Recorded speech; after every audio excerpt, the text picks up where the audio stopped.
Hola de nuevo a todos, ya estamos de vuelta y vamos a comenzar ahora con el siguiente curso. Mi nombre, para los que no me conozcáis, soy Jesús Arbolella y voy a hablaros ahora sobre cómo desarrollar una aplicación para dispositivos móviles, pero muy importante la coletilla, con controles nativos de Belneo, exclusivamente con controles nativos, ¿vale? De hecho, tenemos un poco así de coña esta frase de todos los objetos que van a ser mostrados en este curso no han sido maltratados, ni han surgido, ni han tenido ninguna relación con el QML. Todo lo que vamos a hacer en el curso y todo lo que se os va a entregar, veréis que está hecho con controles nativos de Belneo. Es el objetivo de este curso, es cómo y qué podemos llegar a hacer con controles nativos de Belneo en un dispositivo móvil, ¿vale?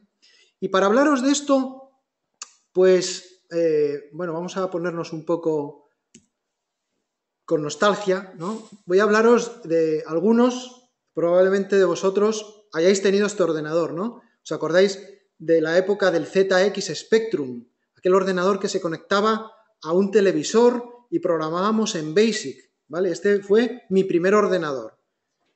Y con el paso de no muchos años, realmente fue bastante rápido, empezamos a programar aplicaciones y llegó el momento en que pasamos de una disquetera a dos disqueteras y luego a disquetera con disco duro. ¿Os acordáis de este IBM PC XT que costaba más de 800.000 de las antiguas pesetas? Ya no hablo de monedas de otros países de Latinoamérica, pero es que esto es, si lo pasásemos ahora a euros, pues es una barbaridad, ¿no? Era un ordenador muy caro y trabajábamos en aquel entonces con lenguajes como el COBOL de Ryan McFarlane, por ejemplo, el RM COBOL, y trabajamos en pantallas de 24 filas por 80 columnas, ¿vale?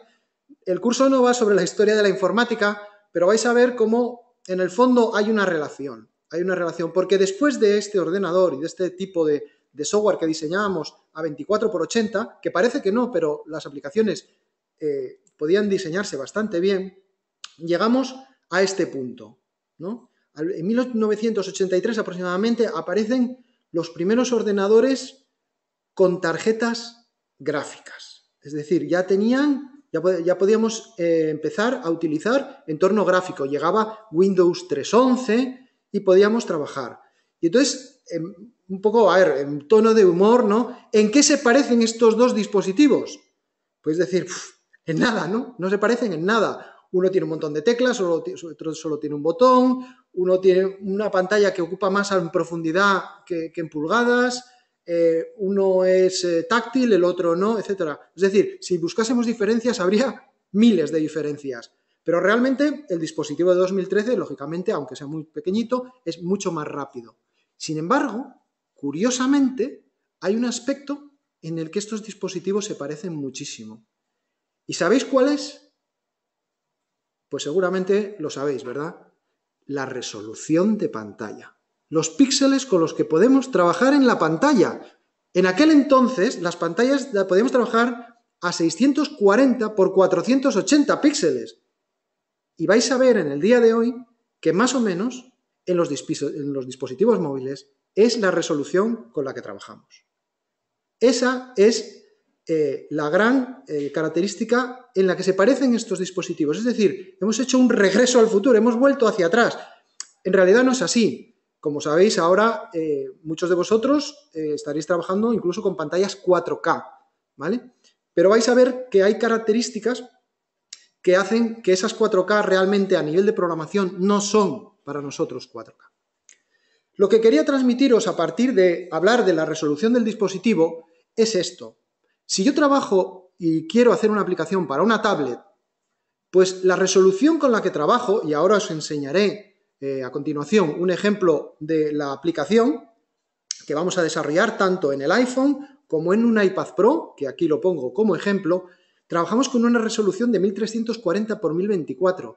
¿Sabéis qué significa eso? Que estamos trabajando a la misma resolución prácticamente que en una aplicación de escritorio. Por lo tanto, la interfaz se ve casi igual que en el escritorio, lo vamos a ver ahora. Y programar para una tablet es muchísimo más fácil, pero no nos engañemos. La gran diferencia no es el tamaño de la pantalla. La gran diferencia es la usabilidad. Y la usabilidad de un dispositivo móvil viene en la característica de que sus pantallas son táctiles y por lo tanto no tenemos a nivel de funcionalidad para el usuario el uso de teclas de función, el uso del teclado, el uso del ratón. Todo eso tenemos que sustituirlo por una gestión que el usuario tiene que hacer de forma táctil. Y ahí es el trabajo que tenemos que hacer. Y esa es la gran diferencia entre hacer una aplicación para escritorio y hacer una aplicación para un dispositivo móvil.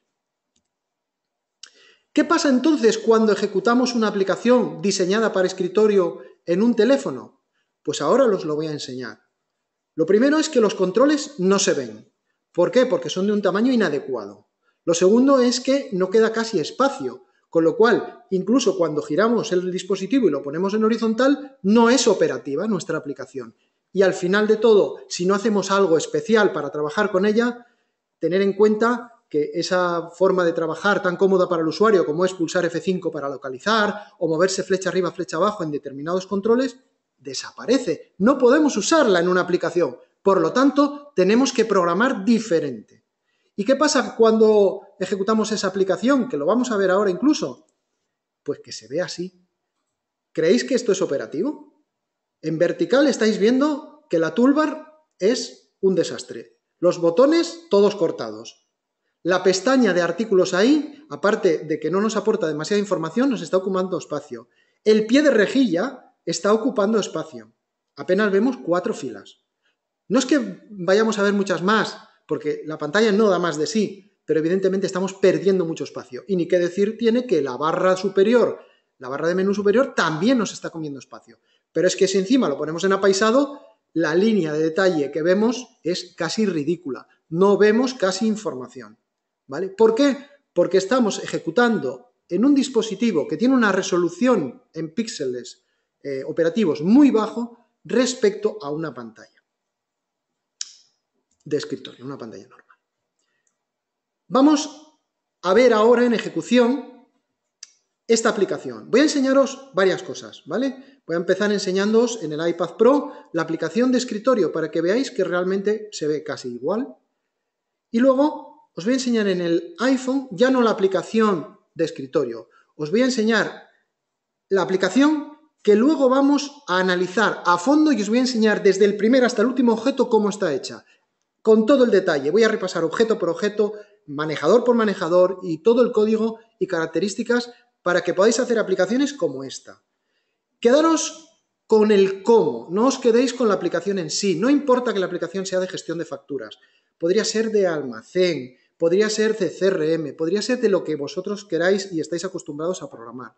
Lo importante es cómo lo hacemos, ¿vale? No el contenido. Y, como os pongo ahí, al finalizar el curso, aunque lógicamente todos los contenidos, quedamos que os los enviaremos el viernes, yo os voy a pasar los datos de acceso para que si queréis podáis probarla en vuestro dispositivo iOS o vuestro dispositivo Android. La tendré abierta hasta mañana, aproximadamente la dejaré por la mañana, porque luego tendré que cortarla, porque esta misma aplicación es la que usaré en el curso de mañana, ¿vale? Entonces no quiero que haya interferencias. Entonces os la dejaré abierta unas horas y luego, por supuesto, la tendréis todos vosotros a vuestra disposición. Voy a intentar ahora, a ver si me deja, voy a pasar a escritorio y voy a intentar incluso, una vez que esté en escritorio, a ver si consigo abrir aquí otro escritorio más. Y voy a pasar a este, y dentro de este escritorio voy a intentar, creo que ya estáis viendo, un iPad Pro, ¿vale? Estáis viendo el escritorio del iPad Pro. Y, como veis, aquí tengo un VClient, voy a entrar al curso, y dentro del curso voy a entrar a la gestión de facturas móviles. ¿Qué estáis viendo? Perdón, no quería entrar a la gestión de facturas móviles, quería enseñaros antes la gestión normal. ¿Cómo se ve la gestión de facturas diseñada para escritorio? ¿Veis cómo se ve aquí? Perfecto. La toolbar se ve entera, yo pulso artículos, veo la lista de artículos, si le hago doble clic, pues abro la ficha de un artículo, ¿vale? Ahí puedo, lógicamente, cambiar, editar, borrar, bueno, voy a cancelar, puedo ver familias, clientes, comerciales, formas de pago, series, facturas. Aquí en facturas estamos hablando de 1840, ¿vale? Ese es cómo nos vamos a manejar. ¿En qué se diferencia esta interfaz de la que usáis vosotros en vuestro escritorio de un PC? En nada. Es igual. A nivel visual es prácticamente igual, pero a nivel de usabilidad no. No es muy operativo lo que tiene esta aplicación para trabajar en un dispositivo táctil, ¿vale? Ese es el matiz, esa es la gran diferencia. Ahora me voy a conectar con un iPhone. Voy a conectarme a la aplicación de dispositivo móvil y voy a intentar por AirPlay que también la veáis en pantalla. Ahí la tenéis. Bien, ahora estáis viendo a la izquierda el iPad Pro, a la derecha, aunque parezca muy grande, es simplemente la proporción con la que representa el dispositivo esta aplicación, y estáis viendo una interfaz. ¿En qué se parece esta interfaz al otro? En nada, ¿verdad? Aquí hay 6 botones. El de la izquierda de arriba sirve para salir, ya saldremos, y voy a empezar a usarlos. Fijaros, voy a entrar en artículos, y aquí estáis viendo una lista. Bueno, lo primero de todo, estáis viendo un botón en la parte superior que está en la misma posición que estaba el de antes de salir de la aplicación, que sirve para volver al menú, ¿vale? Voy a darle para que veáis que simplemente vuelve al menú y ahora vuelvo a artículos. ¿Qué tiene de característica la rejilla que estáis viendo? Solo tiene 2 columnas. ¿Por qué? Porque veréis luego cuando hablemos de la resolución real con la que estamos en este dispositivo que no podemos poner más información, ¿vale?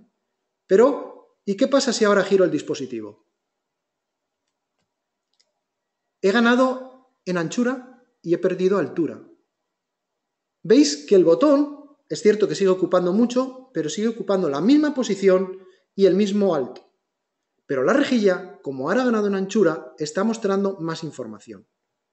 Esto es muy importante. Y luego, fijaros que si yo vuelvo a la posición de horizontal, lo que hemos tenido en todo momento visible es el tema de la barra de desplazamiento.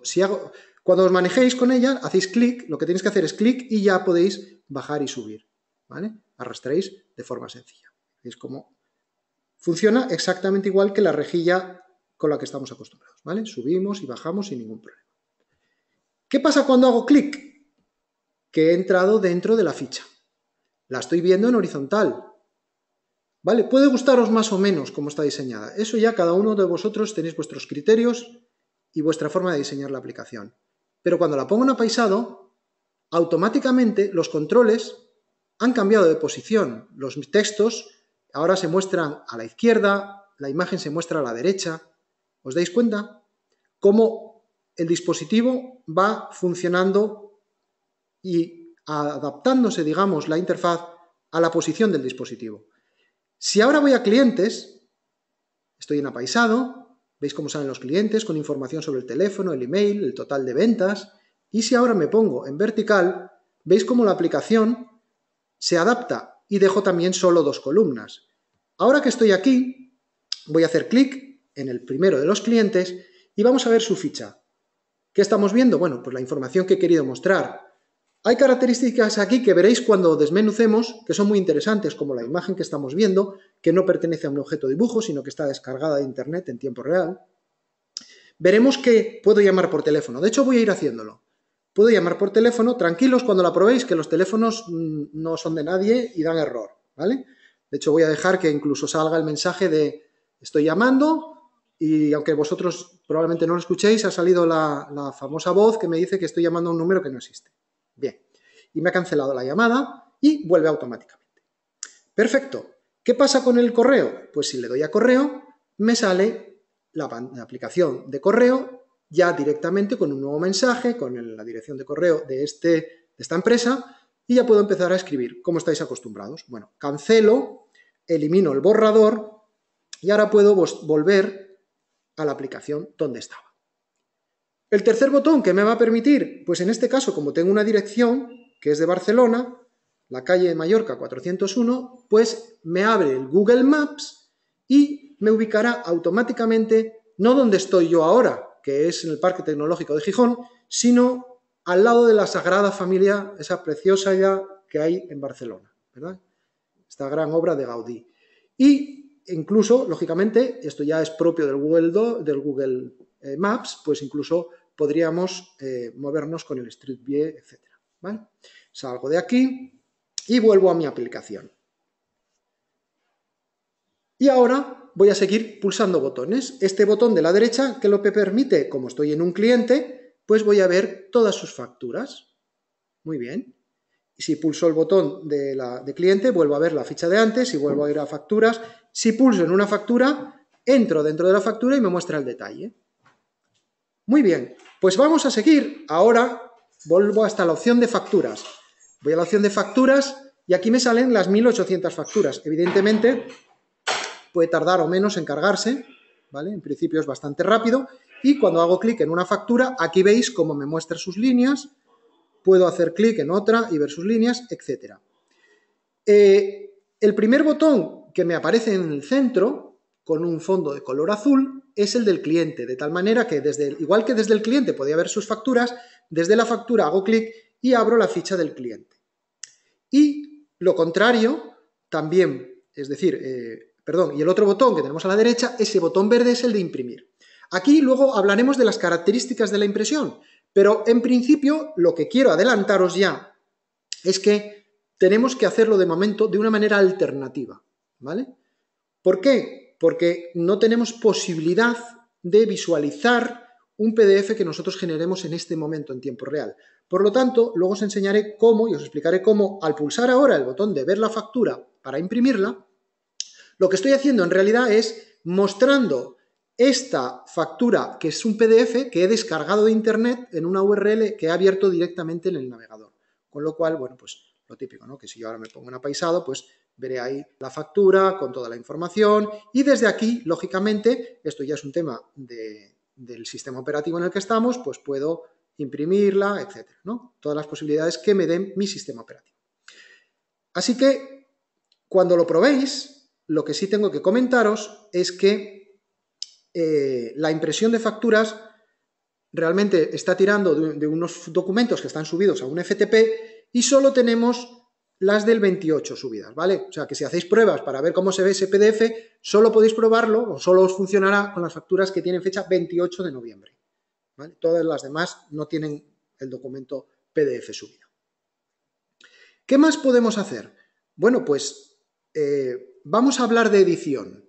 Si yo entro en un artículo y dentro de ese artículo pulso el botón editar, aquí me sale una pantalla, pero ya en modo edición. Yo aquí ya puedo escribir Audi, pues voy a ponerle 10 OK, por ponerle algo, ¿vale? Si yo acepto, pues automáticamente yo puedo, digamos, guardar esa información, ¿vale? Que quede claro que funciona, lógicamente, la modificación en tiempo real como hacemos en nuestra aplicación de escritorio.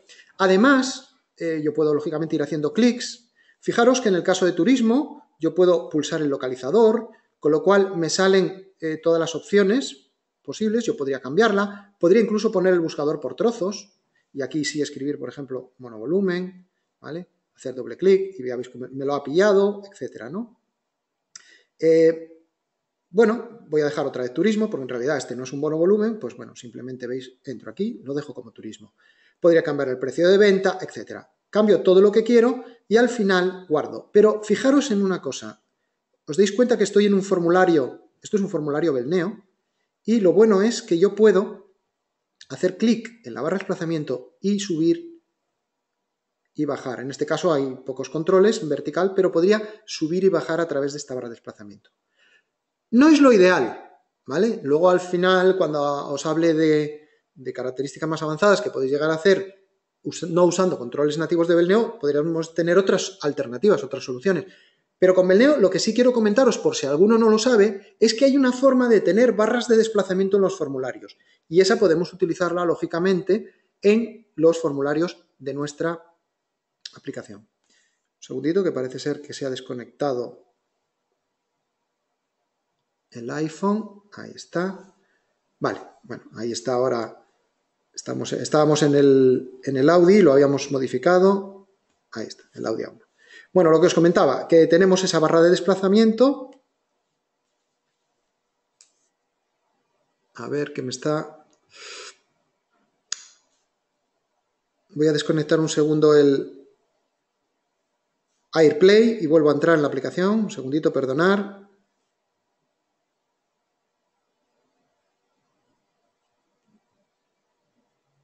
Vale, ya estoy otra vez dentro. Y como os comentaba, eso, que tenemos disponible la posibilidad de barras de herramientas. Y por último, quiero mostraros una grabación diseñada ya de forma especial para un dispositivo móvil. Si yo tengo que grabar una factura, lo que hago es un asistente. Fijaros que en este primer paso puedo cambiar la fecha. Puedo grabar la fecha de hoy del 30, voy a dejarla, porque lógicamente podría cambiar la fecha que yo quiera, podría cambiar el mes, etc. ¿Vale? Aquí no hay ningún problema. Esto como igual que lo hacemos en escritorio. Bueno, pues el 30 puedo grabar al cliente que yo quiera, por ejemplo, Carpasión, y quiero grabarle el artículo que a mí me interese. Bueno, pues en este caso voy a poner el Audi A8. Venga. Y avanzo. Y fijaros que me sale una pantalla resumen donde tengo la fecha, el cliente, el artículo seleccionado. Podría volver para atrás, ¿verdad? No hay ningún problema. Y volver para adelante.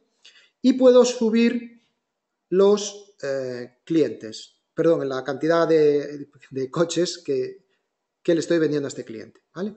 Y al aceptar, vuelve, como es un asistente, vuelve para si quiero grabar otra, ¿no? Entonces, bueno, yo aquí podría poner ahora, venga, diciembre, día 1, siguiente, para Berlina Motor, y en lugar de este coche, pues bueno, le voy a vender un Audi R8. Y le voy a poner 2. Acepto y veis como al volver hacia atrás, y ahora voy a facturas, ahí tengo la del 30 del 11 que acabo de generar y ahí tengo también la del 1 del 12 que acabamos de generar. Vale, me comentan que enseño otra vez lo del localizador. Bueno, pues por si no se ha visto bien, simplemente es yo voy a un artículo, entro en el artículo que quiera, voy a edición y veis como ahí en la familia saco el botón localizador, que al pulsarlo pues tengo la posibilidad de, por defecto, luego os lo enseñaré, yo decido que el primer índice que salga sea el de nombre porque son pocos registros. Luego os lo contaré otra vez, lo repetiré. Si son muchos, lo suyo no es mostrar el alfabético, sino buscar ya directamente la búsqueda por trozos porque ya sale así y puedo escribir lo que me interese, monovolumen o lo que sea, ¿vale? Entonces en ese caso, veis cómo al seleccionarlo con clic, con doble clic, vamos, ya vuelve hacia atrás y ha seleccionado el artículo. Creo que ahora se ha visto bien. Bueno, salgo para atrás sin actualizar. Y esta es la aplicación que, como veis, si lógicamente lo pongo en apaisado, el menú también se ajusta. Y ya para terminar, voy a enseñaros algo, que es para qué sirve este botón de la rueda. Nos dice sistema operativo 699, ¿vale? Y nos da un alto 548 y un ancho 320. Y si me pongo un apaisado, como hay más sitio, pues dije, bueno, pues voy a poner el nombre del sistema operativo, basado en iOS, ¿vale? Veis que ha cambiado el alto, ahora es 300, ha cambiado el ancho, ahora es 568, y ahí en la senda PDF, pues tengo puesto que si soy administrador pueda cambiarla por si alguien quiere probar a subir, bueno, pues lógicamente a nivel de configuración, cambiar la senda donde están los PDFs, la URL de los PDFs, ¿vale? Lo importante, y quedaros con esto, es cómo yo puedo saber en todo momento el alto y el ancho de mi pantalla. Y puedo saber en qué sistema operativo estoy. Vamos a ver ahora cómo hacemos esto. Y por supuesto, con el botón de salir, pues veis cómo se cierra la aplicación. Bueno, pues vamos a desconectar ya los dispositivos del AirPlay y vamos a continuar, vamos a regresar. Voy a cerrar las aplicaciones y voy a regresar a la presentación. Bueno, pues, como os digo, al finalizar el curso os paso los datos de acceso y el que esté interesado que lo pruebe con su dispositivo. Puede probarlo en Android o en iOS, da igual. A tener en cuenta, como habéis visto, iOS escala bien los controles y aplica HiDPI. Ahora os lo comentaré con más detalle. Pero quedaros con eso, la pantalla es capaz, cuando la versión de vClient ya gestiona HiDPI. Como punto todavía no disponible, no podemos conectarnos con un vServer que tenga SSL. No podemos conectarnos con VATPS, servidor seguro. Esto llegará en la versión 21. Ya me estoy adelantando al seminario, al curso de mañana de David. Me echará la bronca, pero bueno, yo quería transmitiroslo en este punto. No os preocupéis que esto que ahora no está disponible, en la próxima versión lo tendremos. ¿Qué pasa en Android? Que sí podemos conectarnos por VATPS, pero la versión actual, y ahora os enseñaré capturas, no aplica HiDPI. Pero esta carencia desaparecerá en la versión 21, donde Android sí tendrá ya soporte de HiDPI. Y en cuanto a limitaciones, os lo comentaba antes, a la hora de visualizar un informe impreso, como no disponemos del control HTML, no está disponible, y no está disponible en iOS fundamentalmente porque sabéis que Apple es muy restrictiva en ese sentido y solo permite usar su navegador, ¿vale? Así que todos los avances que podamos tener en el futuro pues vendrán dados por apertura de estas limitaciones que también vengan de los propios fabricantes, ¿no? Y aunque sí podemos generar PDFs, es decir, nosotros por código programado en Belneo desde una aplicación ejecutada en mi iPhone o en mi tablet, bueno, en un Android, puedo imprimir PDFs, no hay ningún problema, y generarlos, por ejemplo, en la caché client, en el directorio de caché. El problema es que no puedo visualizarlos, porque en nativo no tengo el control HTML para verlos y a nivel de sistema, de momento, no tenemos la posibilidad de que ese fichero sea accesible desde fuera del vClient, porque está, digamos, dentro de una carpeta que pertenece al vClient. Por lo tanto, no podemos abrirlo como una senda URL que desde un file 2 puntos // y el directorio caché client, porque el Safari no es capaz de entrar a visualizarla. Pero tenemos la alternativa que luego os contaré cómo se hace, cómo está hecho. Así que, hablando del tema de HiDPI, aquí estáis viendo tres pantallas. La de la izquierda os sonará, es el ejemplo que hemos visto ahora en iOS, ¿vale? Con la versión 20.1 sin CSS. Cuando digo sin CSS es, sí hay CSS, porque lógicamente veréis que está aplicando las CSS que tenemos en VRP, que van incluidas dentro de, o sea, están incluidas dentro del ejemplo de facturas que os entregaremos, pero no tenemos CSS aplicadas para que los botones se vean así de grandes o que el texto se vea así de grande. Eso ya lo hace directamente el cliente de iOS, ¿vale? En segundo lugar, estamos viendo cómo se ve la misma aplicación ejecutada en un dispositivo Android. Ojo, la de la izquierda está en un dispositivo de 4 pulgadas y la de la derecha, la del centro, digamos, en este caso, está en un dispositivo de 5,5 pulgadas. Eso implica que lógicamente hay más espacio y por eso también se ve todo un poco más pequeño, ¿vale? Pero aquí, para poder conseguir esto, he tenido que aplicar CSS a las fuentes, porque si no se veían más pequeñas incluso. Y veis que la imagen se ve más pequeña. Eso es simplemente la imagen de Mercedes, del logo, es porque estamos en un dispositivo con mucha más resolución.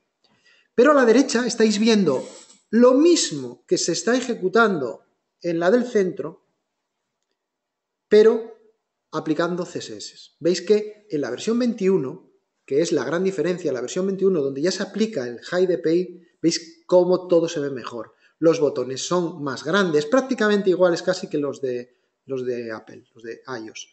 El botoncito de arriba de retroceder es ancho, bueno, tiene altura, no como el otro que está muy cocho, muy pequeño, ¿vale? Y ahí veis cómo hemos aplicado CSS para que se viesen las fuentes de estos textos, pues la cabecera, por ejemplo, con Times New Roman, la otra con un Arial o similar, etc. ¿Vale? Muy bien, y todo esto, ¿cómo lo hemos hecho? Y en base a esto que acabamos de ver ahora, estas diferencias, vamos a ir explicándolas al detalle, ¿vale? Lo importante, quedaros no en lo que hace la aplicación, sino, vuelvo a repetir, en cómo la vamos a hacer.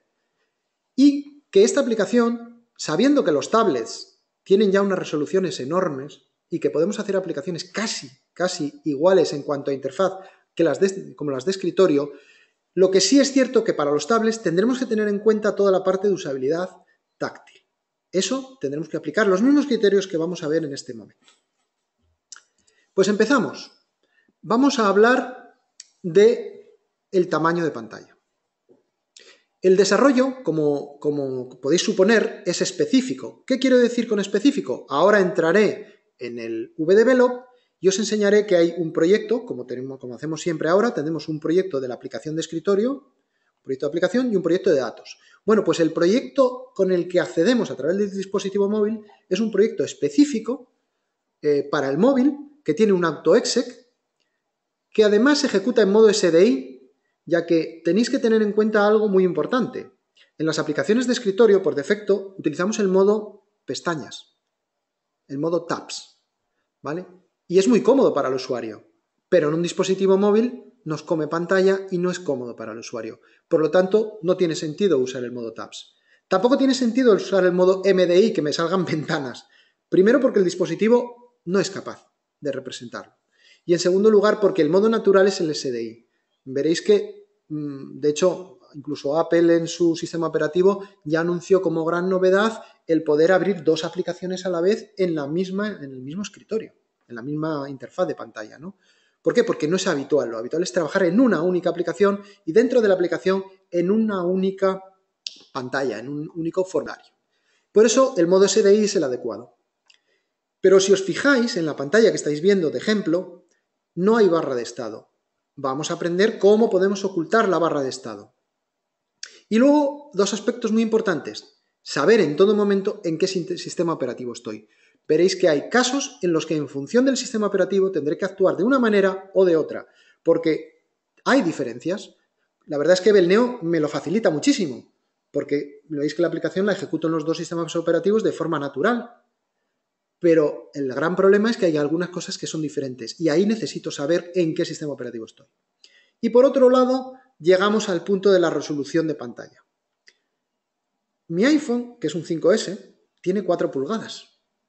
Y eso significa que en su resolución, de la resolución que indica el fabricante, es de 1136 por 640 píxeles. Pero esa es una resolución de hardware. En software, a nivel de píxeles operativos, lo que me da es lo que estáis viendo aquí.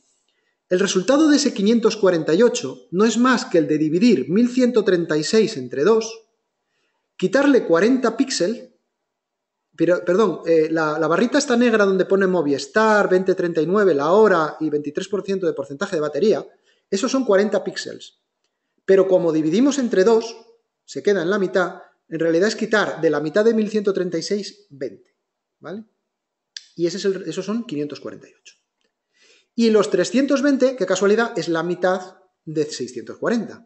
Porque, lógicamente, a nivel, en este caso, horizontal, no hay nada que me coma espacio. Cuando lo pongo en apaisado, los 20 píxeles que perdía en la parte vertical, los pierdo en la horizontal.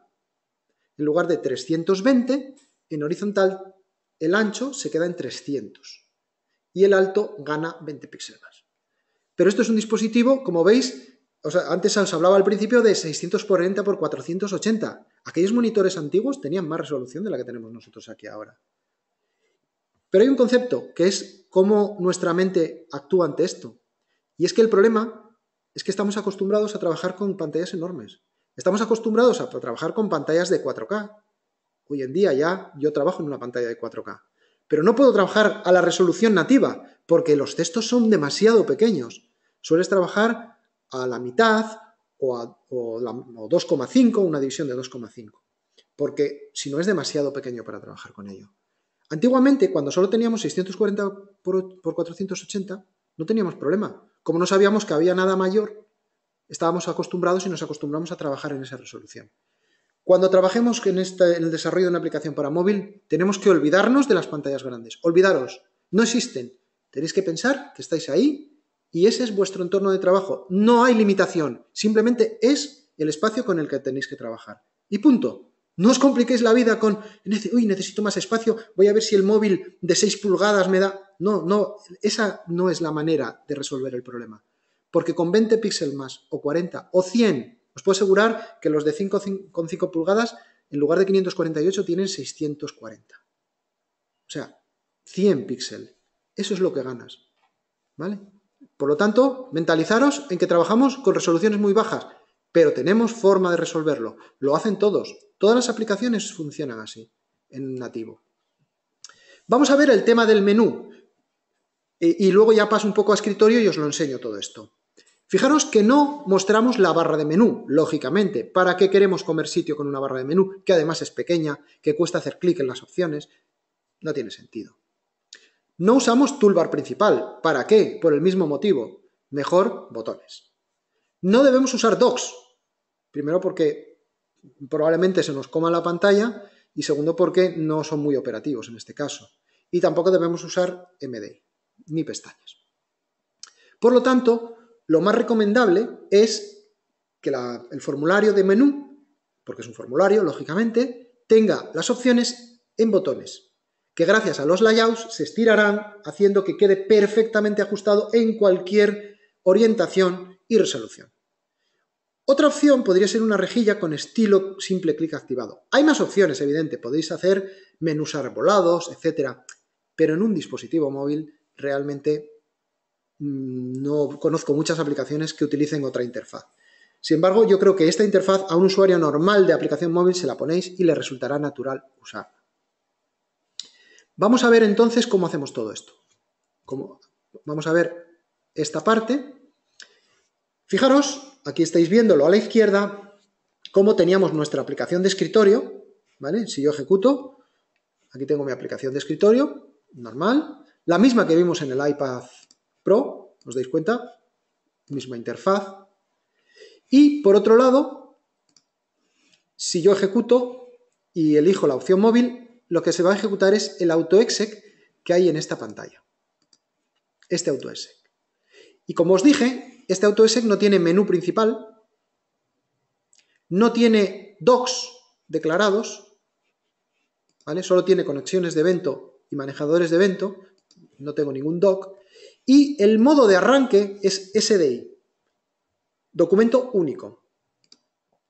De esta forma, y diciéndole cuál es el menú principal, en este caso sí le digo cuál es el formulario, que en este caso es el menú, lo que estoy consiguiendo es la máxima disponibilidad de la interfaz, aprovechar al máximo el espacio. Es lo que estoy consiguiendo. A partir de ahí, de este AutoExec, hay dos cosas que hacemos. La primera era, si os acordáis, quitar la barra de estado. ¿Cómo lo hacemos? Pues el preini ejecuta el manejador preini. ¿Y qué hacemos en el preini? Ejecutar un manejador, este ejecuta otro manejador de evento, que es un proceso. ¿Por qué ejecutamos un proceso? Voy a explicar esto, porque puedes decir, Jesús, ¿por qué no hiciste un manejador de evento? Bueno, pues porque el AutoExec no permite llamar a manejadores de evento desde otro manejador de evento, ¿vale? Es un caso muy especial.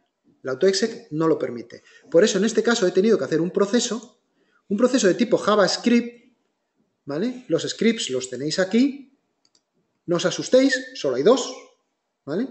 Uno para ocultar la barra de estado y otro para ver cuál es el sistema operativo. Entonces, para ocultar, en este caso, lo primero que hacemos ¿qué es? Analizar cuál es el sistema operativo. Bueno, pues si hago doble clic en el proceso, tiene 3 líneas, ¿vale? Tampoco es que asuste mucho. ¿Qué hacemos? Metemos en la variable infosistema el valor del objeto sysinfo de app. De app es una clase que identifica la aplicación y sysinfo devuelve la información general a nivel de sistema de esa aplicación. Y dentro de la información que me devuelve, pues tengo la función getOS, que me devuelve el código del sistema operativo, y getOSString, que es el nombre del sistema operativo. Si no sabéis cuáles son, lógicamente yo os puedo asegurar que no me los sé, venís a la ayuda, buscáis vsysinfo y aquí tenéis en la enumeración de sistemas operativos todos los que hay, ¿vale? Veis desde Windows 3.1, que todavía está ahí, todos los sistemas operativos de Mac, están todos los Linux, ¿vale? Ojo, Android devuelve un valor Linux. Luego os explicaré cómo detecto si estoy en Android, ¿vale? En este caso, veis que todos los de iOS van del 699 al 601. Bueno, al 600, perdón, del 600 al 699, ¿vale? Hay ese rango. Y así es la forma en que yo detecto si estoy en un dispositivo iOS. Veis que en función de la versión ha ido subiendo, no sé si ahora lo han estabilizado y ahí se ha quedado en ese valor. ¿Y qué hago con esto? Pues me lo guardo en dos variables. No me he complicado mucho la vida, ¿vale? He querido hacerlo lo más sencillo posible. Lo que he hecho es crear unas variables globales a nivel de la aplicación del proyecto de datos. Veis que hay unas variables globales donde voy a guardar el código del sistema operativo en un alfabético, el nombre, el alto de la pantalla, el ancho, y luego he creado otras variables globales, en este caso una horizontal, que es una booleana. Bueno, pues si volvemos a nuestro proceso, veis que aquí tengo simplemente que modifico la variable global del código con el valor getOS y modifico el nombre con getOSString. Y ya está. Luego, después de ejecutar este proceso, ya tengo ese valor. Luego hay una variable que he creado que es la senda donde están los PDFs para poder visualizar la factura. Esa senda, por defecto, pues le pongo si está vacía, le pongo una, que es para que funcione la aplicación. Pero simplemente lo he hecho así porque ese valor podría ser, es una variable global y es configurable.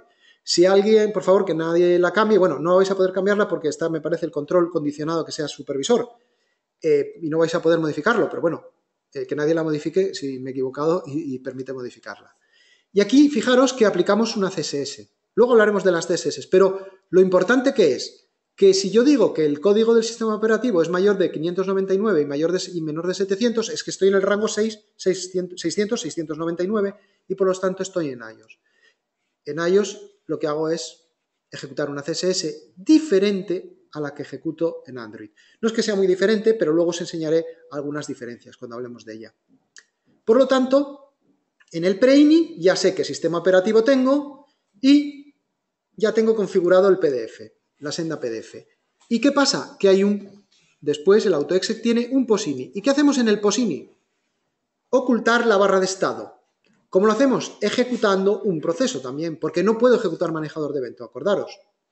¿Y cómo oculto la barra de estado? Pues con una línea de main window hide status bar. Simplemente este comando del marco, el marco principal es de main window, ese objeto es el que lo representa y lo que estamos diciendo es que ocultes la barra de estado. Así de sencillo. Simplemente por ejecutar esto, yo voy a ejecutarlo ya, de momento, ya no voy a perder tiempo, lo hago en escritorio, que al fin y al cabo nos sirve igual. Fijaros cómo no tengo barra de menú, no tengo barra de estado y estoy en modo SDI. ¿Vale? Hemos conseguido el objetivo que nos proponíamos. Vamos a continuar. Vuelvo ahora, entonces, a la presentación y seguimos. ¿Qué pasa con las rejillas? ¿Cómo consigo que las rejillas cambien cuando cambio la orientación? ¿Os acordáis que cuando pasaba de vertical a horizontal, las rejillas eran capaces de detectarlo y mostrar más información? Bueno, pues la forma de hacerlo, si queréis llamarlo truco, pero en realidad no lo es, simplemente es una forma de hacerlo, es incrustarla en un formulario. El formulario va a detectar si está en vertical o en horizontal y en función de eso va a mostrar un subformulario vertical o un subformulario horizontal. Es decir, que vais a ver cómo en esta imagen que tenemos a la izquierda está el botón y debajo hay una pila de formularios donde yo voy a mostrar el primero o el segundo, el vertical o el horizontal, en función de ese criterio. Por otro lado, os hablo del tap and hold. El tap and hold es una característica que tienen las rejillas, por defecto, las rejillas de controles nativos Belneo, que es que si tú pulsas en la rejilla y mantienes pulsado durante un segundo y pico, pues al soltar equivale al doble clic. Es decir, tap and hold equivale al doble clic. Sin embargo, yo he usado la técnica del estilo simple clic, dispar activado, que os la voy a enseñar ahora. ¿Eso qué significa? Que cuando tú haces clic en la rejilla, automáticamente se abre el formulario. Es como el clic equivale a un doble clic. Entonces, he puesto esa simplemente para que la probéis. Podéis probar también el tap and hold, evidentemente. Desactivando, cuando vosotros tengáis el código fuente, pues podáis probar una u otra. la que más os guste, la que mejor os resulte en un momento dado. Porque sí que es cierto que un usuario que está acostumbrado a una aplicación nativa de un dispositivo táctil, lo normal es que a lo mejor trate de desplazarse no por la barra de desplazamiento, sino arrastrando hacia arriba o hacia abajo la propia lista. Y claro, ahí se le va a disparar el clic del elemento seleccionado. Eso con el tap and hold no pasa, ¿vale? No se le desplaza, pero no entra en el registro, ¿vale?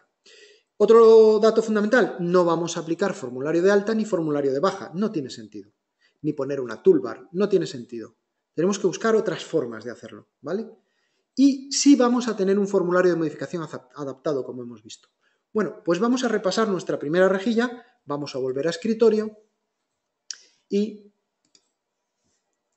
luego hablaremos del CSS y ahora vamos a volver a escritorio. Bueno, pues vamos a ver nuestra rejilla. Acordaros del aspecto fundamental. Yo ahora estoy, digamos, en horizontal. Si yo ahora, bueno, perdón que le he hecho clic, si ahora, veis que aunque esté en escritorio, en el momento que yo, bueno, en este caso voy a abrir artículos, veis que como tengo más alto que ancho, muestra dos columnas. En el momento que es al revés, veis cómo se refresca automáticamente. Lo estáis viendo. Bien, ¿cómo conseguimos este efecto? Pues muy sencillo. Vamos a artículos y, lógicamente, el menú, lo que hace, el menú que está aquí, tiene un botón artículos. Aquí hay algo que quiero comentaros, simplemente, que es para que este formulario, veis que los altos de estos botones son fijos, están fijados, para que no crezcan con los layouts. Sí que están dentro de un layout, os lo puedo enseñar, ¿vale? Hay un layout que envuelve a los dos botones, pero ese layout, en este caso, no aplica nada porque realmente está fijo, ¿vale? Aunque el layout tenga proporcional, los controles están fijos. Sin embargo, estos controles sí que tienen proporcional y, por lo tanto, se expanden. Otro aspecto importante, el espaciado y los márgenes. Para que no os quede marco, en los botones de menú tenéis que poner margen a 0, derecho 0, superior 0, inferior 0 y el espaciado a 0 para que todo quede pegado, ¿vale? Y de ese efecto de que está homogéneo, de que está diseñado así, ¿no? Entonces, ojo a que cuando usamos layouts, estos layouts tienen ese valor. Pero si entro dentro de los layouts de artículo, fijaros que también tiene ceros. Todos los layouts están a ceros en este formulario, ¿vale? En el de caso del menú me ha interesado hacerlo así. Se me había olvidado contaros esto, pero como hemos pasado por aquí, pues ya lo hemos recordado y lo hemos visto. Todo a cero, muy importante para que no haya marcos. Entonces, cuando pulso artículos, lo que hace esto es lanzar la acción artículos. ¿Y qué hace la acción artículos? Bueno, pues esto ya sabemos hacerlo, ¿verdad? Lanzar un formulario. Un formulario artículos menú, que no tiene origen. ¿Veis que no tiene origen? Tiene un botón. En este caso, el botón del menú de salir a aplicación, ¿vale? Lo que hace es ejecutar un manejador de evento, que es salir a aplicación. No tiene más, así de sencillo.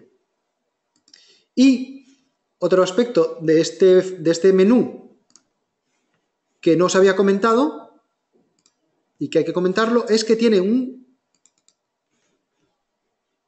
una conexión de evento, que es ventana redimensionada. ¿Verdad que en escritorio probablemente no la habéis usado nunca?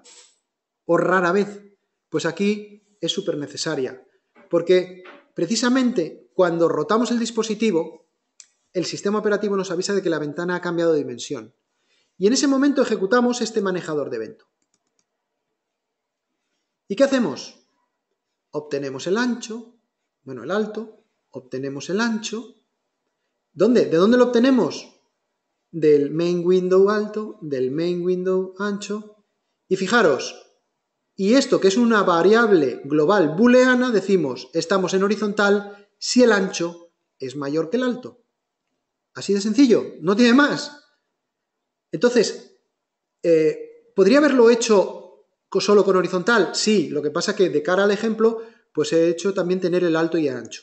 Yo os recomendaría que hagáis siempre tener el alto y el ancho, porque no solo a veces es saber si estoy en horizontal o en vertical, es que puedo decir si mi dispositivo tiene más de 800 píxeles de alto, pues resulta que muestro este control y si no, no lo muestro. Es decir, podemos condicionar también la visualización de determinados controles se haga en función de esto.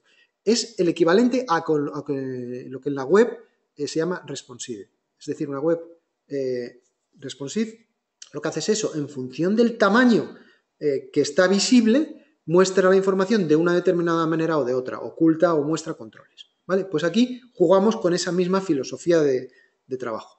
Entonces, como tenemos esta información, ¿vale? En el menú, en este caso no la necesita, porque como son layouts, pues ya se ajustan automáticamente. Pero en el caso del menú pasa lo mismo. Tenemos este manejador de evento y tenemos estos valores. Podéis decir, Jesús, pero esto no podías dejarlo solo en el menú y que todos se enterasen. No, no puedo hacerlo porque no funciona. ¿Y por qué no funciona? Porque estoy en modo SDI. Y el único formulario que me puede aportar esa información es en el que estoy. Por lo tanto, tengo que meter este manejador de evento y esa conexión de evento en todos los formularios donde quiera hacer el control. Hombre, os puedo asegurar que he hecho uno y ya está, copiar, pegar y ya va, además de ser 3 líneas, siempre va copiado y pegado, ¿vale? Además, el manejador de evento del menú salir, bueno, en este caso era el de salir del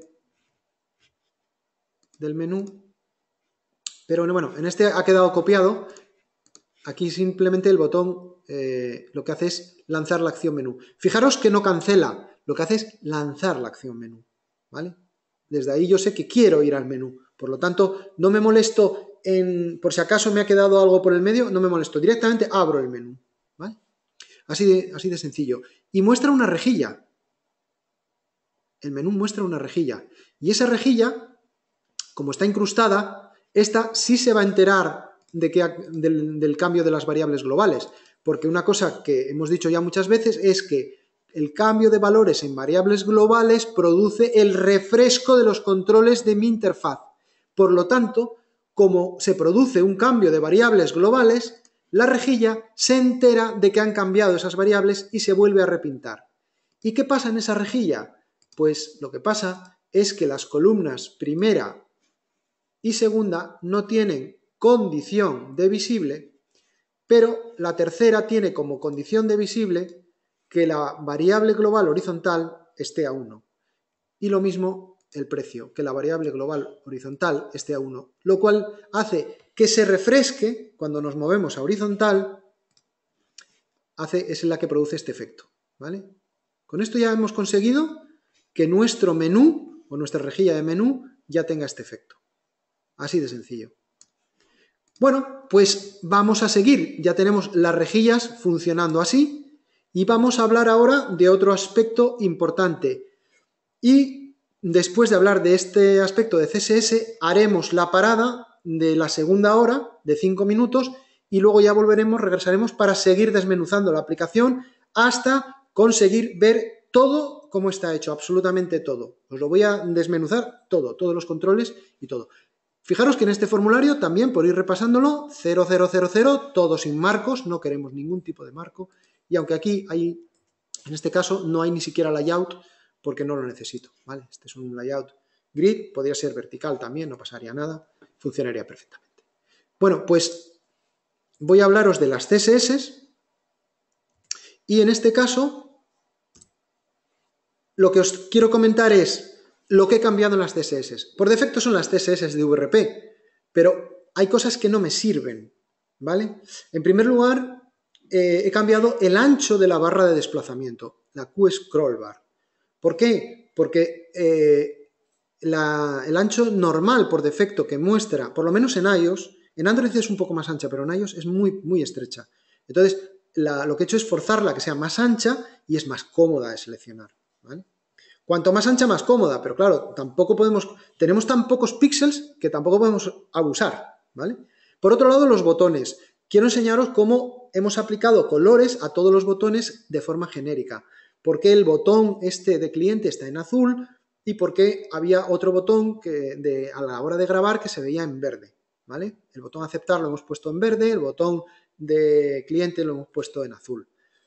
También os voy a enseñar cómo hemos conseguido que en iOS no lo vamos a hacer, no aplicamos texto, ni tamaño, ni color de fuente, pero en Android sí vamos a aplicar un texto y un tamaño de fuente, porque mientras no tengamos high DPI, si no, las fuentes se ven demasiado pequeñas. Podríamos también ajustar la cabecera y detalle. Bueno, en eso tampoco quiero entrar mucho porque es un poco lo mismo que está en VRP, ¿no? Como veis, la cabecera de rejilla está en blanco, etc. Y aplicar diferentes CSS en función del sistema operativo. Esto ya lo hemos visto, pero si acaso vamos a empezar por ahí. Lo que sí tenemos que tener claro en la rejilla, que no lo he contado, es el alto por defecto. Es cierto que el alto de la cabecera podéis dejar un 0, que queda, digamos, la ajusta el sistema, si aquí pusiese un 0, pero si pongo 30, bueno, pues la aplico yo el alto que más o menos deseo ocupar en esa interfaz. Pero fijaros que el alto del cuerpo aquí es 80. Es 80 porque hay una foto. Entonces, si hay una foto, conviene que tenga un poco de tamaño, que se vea bien. Y en este caso, pues la proporción, como son coches, pues he hecho 80 por 120, ¿no? Un 3,4. Pero en otra rejilla, como la de clientes, el alto no es 80, he puesto 50. Más o menos es un alto muy cómodo, es bastante fácil acertar. O sea, te puedes equivocar, evidentemente, pero lo normal es acertar bastante bien con el elemento que estás seleccionando de la rejilla. En cuanto a las CSS, voy a empezar por el principio. Es decir, recordándoos que en el POSINI, perdón, del AutoExec, lo que hacíamos, en el PREINI, perdón, era aplicar CSS. No lo he comentado antes, pero voy a comentarlo. No es específico de movilidad, pero ¿por qué aplicamos las CSS en el PREINI y no en el POSINI? Porque si aplicamos la CSS, acordaros, el PREINI se ejecuta antes de que los controles se construyan y el POSINI se ejecuta después de que los controles ya estén pintados y construidos. Por lo tanto, si lo hago en el POSINI, vería un doble pintado. Vería cómo se pintan los controles sin la CSS y luego se repintarían con la CSS. Si lo hago en el PREINI, ya cuando se pinten los controles ya aplica esa CSS. Por eso las CSS es mejor aplicarlas en el PREINI. Y lo que hacemos aquí era tan sencillo como veíamos antes. Si el código del sistema operativo está entre 599 y 700, es iOS. Y si no, es Android. Porque como Android comparte con Linux, no lo sé, no lo puedo detectar. Realmente el enum que nos da Qt no es lo suficientemente descriptivo. Claro, el Qt también dará lo que Google le aporta de información. Y probablemente no sé si es capaz de distinguir si está en Android o no. El caso es que de momento no tenemos nada que nos diga que estamos en Android. Sí podemos saber que no estamos en iOS. A partir de ahí vamos a ver las CSS. La CSS de iOS hablamos de que tocamos la Q scroll bar, ¿vale? Vamos a buscarlo.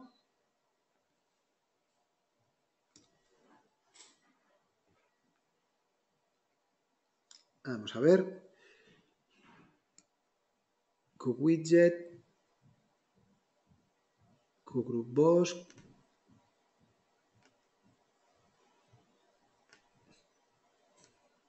Seguramente estará arriba del todo. Al paso que voy. Aquí está, scroll bar, vale. Scroll bar, vale. ¿Qué hemos hecho? A diferencia de lo que hacía en VRP.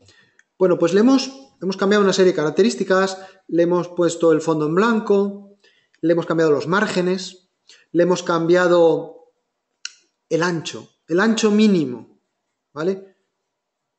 A veces es más interesante cambiar el valor mínimo, decirle cuál es el mínimo, para que si por características o funcionalidades del sistema operativo o de otras cuestiones va a ser mayor, no nos perjudique, porque si le pusiese el ancho de 30 sería fijo, ¿vale? Entonces conviene a veces utilizar este parámetro. En este caso es el alto mínimo, ¿no? Y veis aquí cómo vamos cambiando, en este caso la línea horizontal, la línea vertical, etcétera. Es decir, un montón de valores.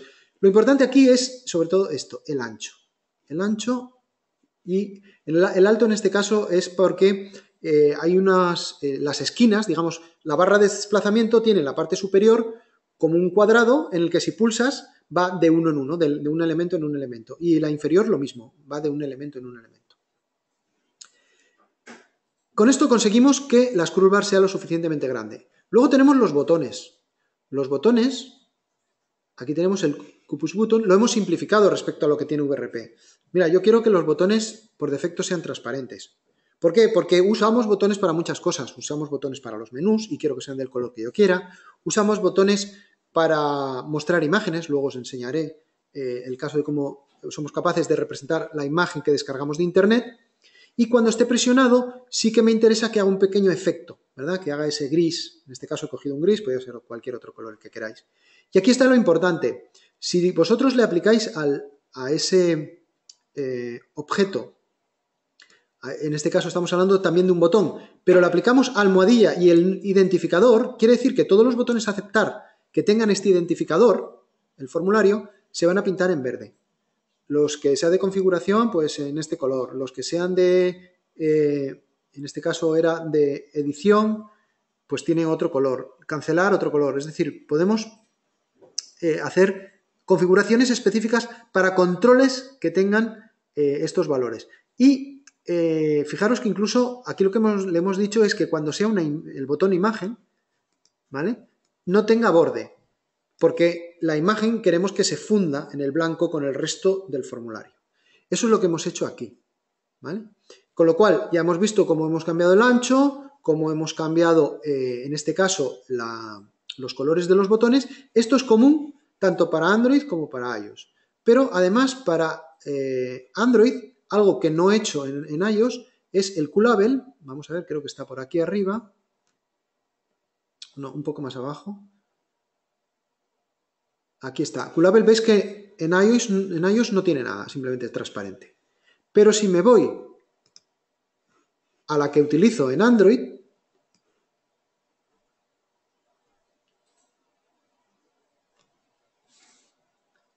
perdón, creo que lo estoy...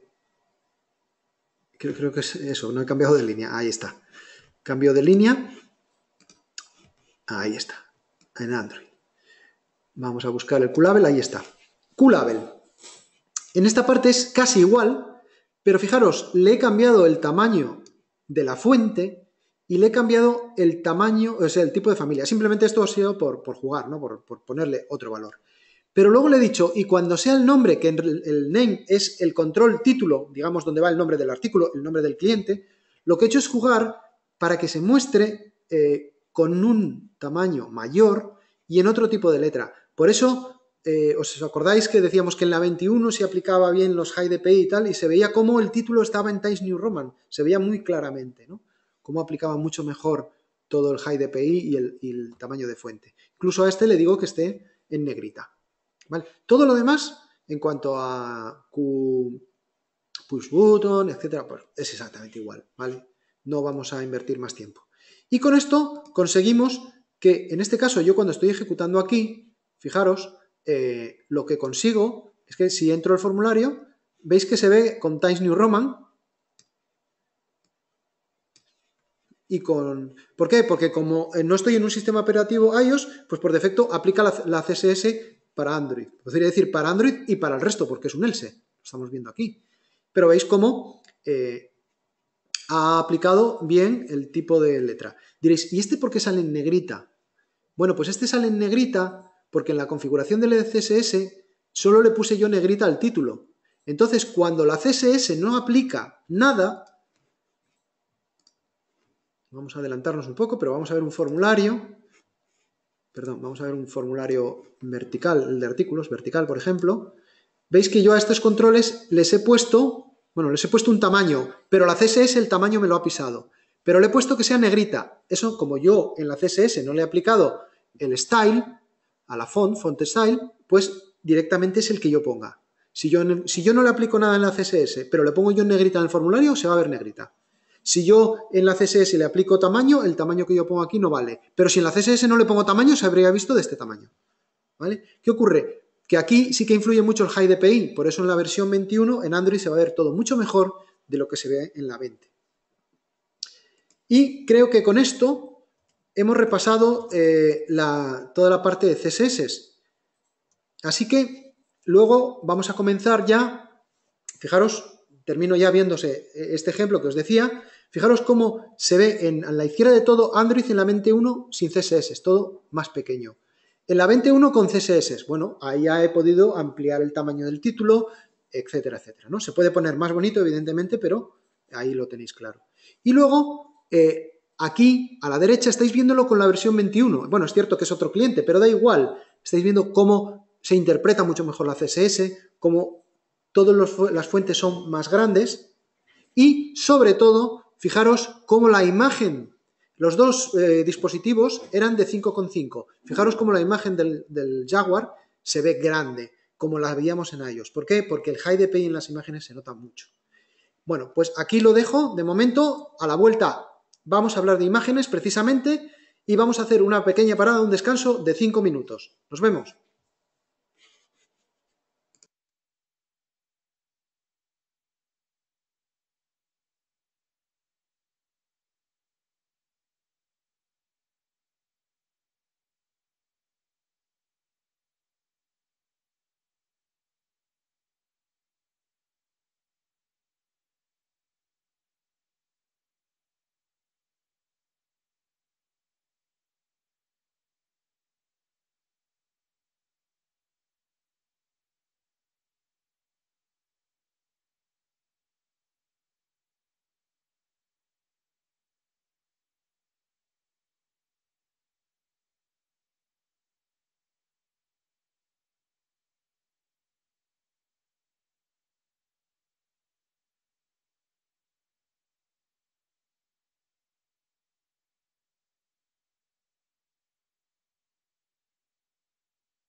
Bueno, pues ya han pasado los 5 minutos, estamos de vuelta y vamos a continuar ahora con las imágenes. Creo que había una pregunta relacionada con que yo dije que iba a explicar cómo hacer formularios con barra de scroll. Tranquilos, que no hemos llegado. Vamos para allá.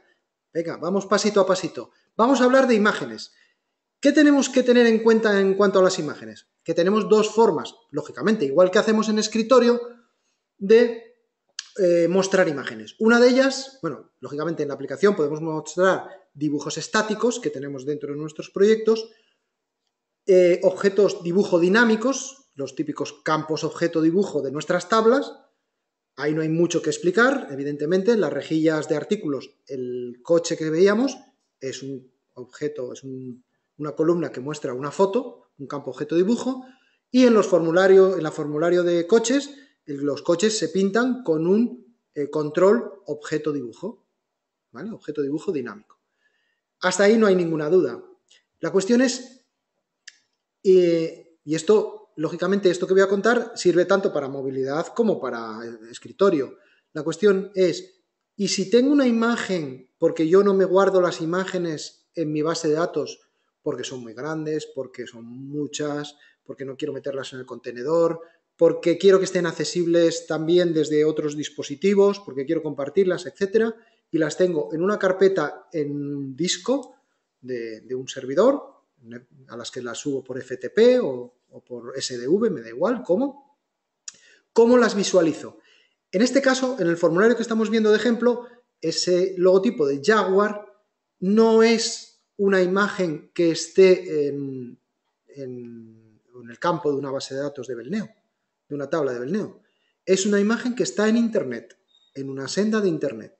Entonces, lo que hemos hecho es meter un campo senda de logotipo, o como lo queráis llamar, dentro de la tabla de artículo, en este caso de clientes, perdón. Y lo que hacemos es descargar la imagen y mostrarla utilizando un botón. Para hacer eso usaremos JavaScript, ¿vale? Muy sencillo también, no os preocupéis porque es muy sencillo y siempre es igual, tampoco hay que complicarse la vida. Vuelvo a escritorio y os lo enseño. Lo primero, lógicamente, que os voy a enseñar es cómo, voy a cerrar esto, cómo en mi base de datos, en la tabla de clientes, tenemos el campo del logotipo, pero tenemos un campo objeto logotipo, pero no es el que vamos a usar. El que vamos a usar es este, logo URL, que es un alfa 256 de 100. Y para los artículos sí utilizamos la foto. Este campo foto es el que realmente vemos cuando lo mostramos en las rejillas. Por eso, en la rejilla de artículos, la columna foto pues muestra el campo foto. Y en el formulario de artículos vertical, este es un control de tipo objeto dibujo, que es el que muestra el campo foto. Lo mismo, lógicamente, en el horizontal también es el campo foto. Pero ¿qué pasa en el cliente? Pues que en el cliente, aquí, no hay un campo foto. Puse un icono por defecto para que se vea el cliente. Si no tuviese, o sea, si yo tuviese un registro nuevo y no le declaro senda, veríamos esta imagen, ¿no? La de un cliente. Pero veis que el botón tiene ancho proporcional, alto proporcional y algo muy importante, fondo opaco falso. No es opaco, es transparente el botón. Esto es importante, ¿vale? A partir de ahí, ¿os acordáis que cuando vimos las CSS a los QPushButton, a uno de ellos que se llamaba BTN-IMG, le pusimos border 0 para que no tuviese borde? A través del CSS hemos quitado el borde a este botón. Y una vez hecho esto, lo importante aquí ¿qué es? En el Posini, que ejecuta este manejador de evento, lo que hacemos es, metemos en la variable local, es decir, el formulario tiene una variable local alfabética llamada senda. Entonces, lo que hacemos es, en esa variable local, vamos a construir la senda donde yo quiero dejar la imagen. La imagen la voy a dejar en syscacheclient más, o sea, syscacheclient es una variable de sistema, ¿vale? Es una F8, variable de sistema, que lo que devuelve, pues es lógicamente la senda donde está mi directorio caché, donde se cachea los ficheros, por ejemplo, los ficheros adjuntos que van en una aplicación. Entonces, simplemente construyo esa senda más el nombre que quiero dar a la imagen, logo, subrayado, y un ID, de tal forma que yo voy cacheando y si abro 10 clientes, pues tengo cacheados 10 logotipos de los 10 clientes, cada uno en una imagen diferente. Y lo que he hecho es, claro, yo cuando descargo una imagen de una senda, esa senda, yo no sé, en principio por defecto, si la imagen es JPG o si es PNG. Entonces, lo que hago es, de esa senda, extraigo la extensión. GetPathExt tiene la extensión, el .png, .jpg. Y de esa forma, bueno, sin el punto, ¿vale? Lo que obtiene la extensión son las 3 letras, o las 4, las que tengan que ser, sin el punto. Y eso lo hacemos con esta función de fórmula. Si yo voy a ejecución, ¿vale? Voy a cerrar aquí primero, voy a ejecutar con escritorio, para que lo veáis. Y si voy a clientes, veréis que en la ficha del cliente hemos metido la URL del logotipo. Este campo voy a irme al principio para que veáis que en este caso es un HTTPS y está buscado, lógicamente, hemos abierto el navegador y en Google, en imágenes, el buscador de imágenes de Google, pues hemos encontrado este logotipo. Y ya está, lo pegamos ahí, ¿vale? Y así están todos. Todos tienen simplemente eso, una senda que hemos obtenido a través del navegador. Bueno, pues ya que tenemos esa senda ahí escrita, lo que hacemos ahora es que cuando ejecutamos, ya con nuestra aplicación de móvil, obtenida esa senda, con getFicheroURL lo que hacemos es descargarnos el fichero de esa senda de internet en la senda de nuestra carpeta de disco del caché client, la que hemos construido aquí. Es decir, en el registro del cliente me tengo guardado dónde está la imagen y aquí lo que he hecho es descargar esa imagen al caché client. Y a partir de ahí ejecuto interfaz carlog, que lo que va a hacer es, utilizando esta variable local senda, va a construir un objeto imagen en memoria, carga la imagen de la senda y si la carga ha sido correcta, es decir, devuelve un true, entra en el if, y lo que hacemos es atrapamos el control botón imagen, de root DataView representa al formulario en el que estoy, punto control obtengo uno de sus controles, en este caso el control que obtengo es este, que se llama btn-img, y una vez que lo he obtenido, le fijo el icono con la imagen que me he construido en memoria. Y hago de root DataView update controls. Reitero, lo hemos dicho ya muchas veces, pero lo vuelvo a reiterar. Cuando ejecutamos un manejador de evento JavaScript, los controles no se refrescan, tenemos que nosotros forzar el refresco. Sí se refrescan si modificamos una variable global, pero en este caso no estoy modificando ninguna variable global, con lo cual yo fuerzo el refresco de ese formulario, ¿vale? Entonces, con estas líneas ya lo tengo todo resuelto y es lo que hace que descargue la imagen.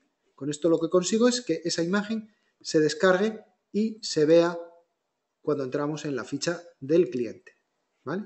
Yo entro aquí y aquí vemos cómo tarda un poquito porque ha descargado esta imagen y la ha mostrado. Y aquí lo mismo, ¿vale?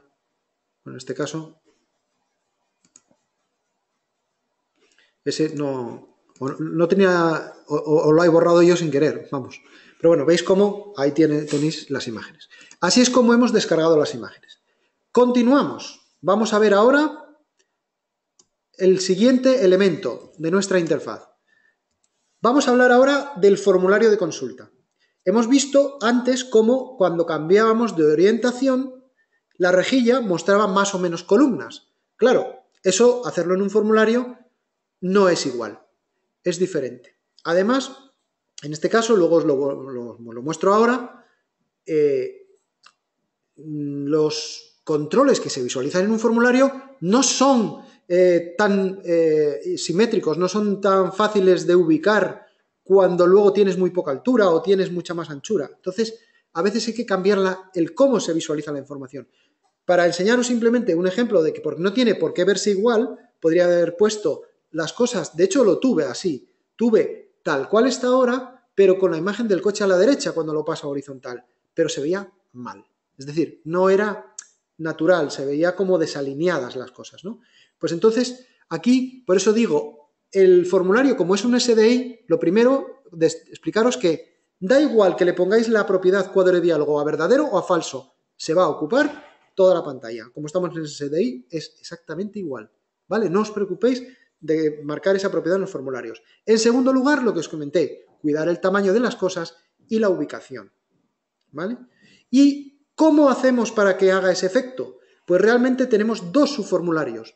El de vertical se verá cuando el alto sea más grande que el ancho y el de horizontal se verá cuando el ancho sea más grande que el alto, ¿vale? En realidad, bueno, alguno puede pensar, ¿y si el alto y el ancho fuesen iguales? Bueno, yo no conozco ningún dispositivo que sea así, pero si lo hubiese, realmente no hace eso. Esta pregunta, ¿os acordáis de la variable global horizontal? Si está en horizontal, muestra el horizontal y si no, muestra el vertical. Es un else, ¿vale? Vamos a ver cómo está hecho. Vamos primero en ejecución a mostrarlo. Cuando yo entraba aquí al coche, fijaros que cómo se están viendo los datos, sobre todo los datos, la foto no importa tanto ahora, pero aquí veis cómo se ha representado en forma lista, en modo lista, porque si no se veía raro, ¿vale? Lo mismo pasaba con el cliente. El cliente,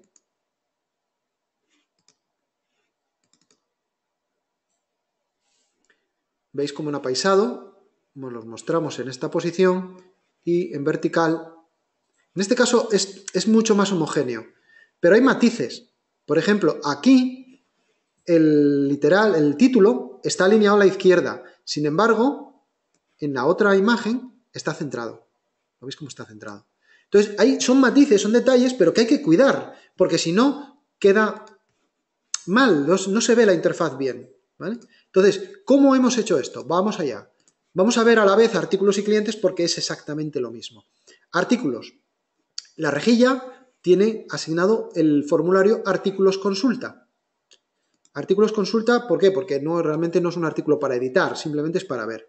¿Y qué tiene artículos consulta? ¿Os acordáis de espacio cero, margen cero, todo cero? Y tiene un layout vertical. Este layout de los botones, en este caso, es un layout, también con 000, y este botón, que es el de salir, el de retroceder, como siempre, aquí aplicamos directamente cancelar, no queremos más. ¿Por qué? Porque como hemos venido de una rejilla, volvemos a la rejilla, ¿vale? Aquí no quiero volver al menú, simplemente volver a la rejilla. Y en este botón, luego lo veremos, está que llama el manejador de edición. Luego lo veremos. Luego hay hablaremos específicamente de los formularios de edición. Entonces, fijaros que aquí lo que hay son dos formularios, dos controles de vista. Dos vistas de datos, ¿vale? El primero de ellos se ve cuando la variable global horizontal está 0. Y en el caso contrario, cuando está 1. No tiene más, ¿vale? Vamos a ver ahora cómo están construidos los formularios. Recordar que este formulario también tiene declarado el control de rotación. ¿Vale? Siempre en todos los formularios aplicamos control de rotación para que los controles que están dentro tengan refrescado el valor de la variable global horizontal y el alto y el ancho. Entonces, en el caso del vertical, y aquí ya es como cuando lo diseñamos para escritorio, hay una layout vertical, en el formulario tiene un layout vertical, también con 00, que aunque parezca extraño, el dispositivo móvil lo más habitual es 000, porque hay que aprovechar todo al máximo. Pero claro, luego cuando llegamos aquí no pasa nada porque este está centrado. Y aquí no pasa nada porque en este layout sí le he aplicado márgenes. ¿Veis que a diferencia de los otros aquí ya le he aplicado márgenes? Le he aplicado un margen, podía aplicarle un margen superior, no lo he hecho, pero bueno, podía habérselo aplicado, un margen inferior para separarlo del siguiente layout, etc. Aquí es un layout de 2, aquí es un layout de 3. Fijaros cómo el tamaño de la fuente, para que se viese bien en iOS, le he tenido que poner muy pequeñita. Bueno, bien, lo que yo quería, vamos, que fuese bastante más pequeña que la normal. Le he puesto sistema -5, ¿vale? Y sin embargo, a los datos tienen sistema +5. Así que fijaros la gran diferencia de tamaño de aplicarlo de una forma u otra, ¿vale? Como primero, el high DPI, cómo nos afecta muchísimo. Porque normalmente en escritorio, como pongas algo de -5 y aquí algo +5, se ve así. En escritorio. Sin embargo, en el dispositivo móvil no se ve igual. Escala diferente. Y no tiene mucho más que explicar. Aquí está el layout de la imagen. En este caso, bueno, la pongo de solo lectura. Hay que intentar, por ejemplo, si ponéis una imagen que no tenga el menú de contexto, etcétera, si no queremos que jueguen, que intenten abrir el editor, etcétera, ¿vale? Bueno, ¿y cómo es el horizontal? Pues el horizontal es más de lo mismo, solo que este está alineado a la izquierda, como veíamos. La alineación aquí es vertical, el típico grid, con fila de texto y fila de dato, y aquí el otro no tiene más explicación, y por lo tanto vamos a pasar a ver el de clientes, que es muy similar. Tenemos en la rejilla clientes, que se muestra clientes. ¿Por qué no se llama clientes consulta? Porque en artículos hice un formulario de edición, que luego veremos, pero en clientes no lo hay. Entonces no lo llamé clientes consulta, pero en realidad es la misma técnica. Es decir, la técnica de, me vengo aquí, tengo un layout vertical todo ceros, tengo un primer botón que es de alto fijo, para que siempre ocupe la misma posición y no se mueva. Luego tengo dos subformularios, en realidad tengo 3, y vais a ver por qué. Tengo uno que muestra los datos del cliente en vertical, tengo otro que muestra los datos del cliente en horizontal, pero aquí tengo 2 botones que uno se verá cuando no ver factura. Tengo una variable local que es ver factura. Voy a enseñaroslo en ejecución para que lo entendáis mejor primero y luego lo vemos la explicación aquí. Tengo clientes, ¿vale? Y cuando yo entraba a un cliente, si doy este botón veo sus facturas. Y cuando veo sus facturas, aquí cambio el botón. Veo para volver a los datos. ¿Vale? ¿Veis ese cambio? Facturas y datos. Entonces, claro, cuando veo facturas, estoy viendo este tercer formulario. Por lo tanto, el tercer formulario se ve solo cuando está la variable local ver facturas a 1, que es lo que hace este botón. Este botón ejecuta un manejador de evento y ese manejador de evento solo pone la variable local a 1, no hace más.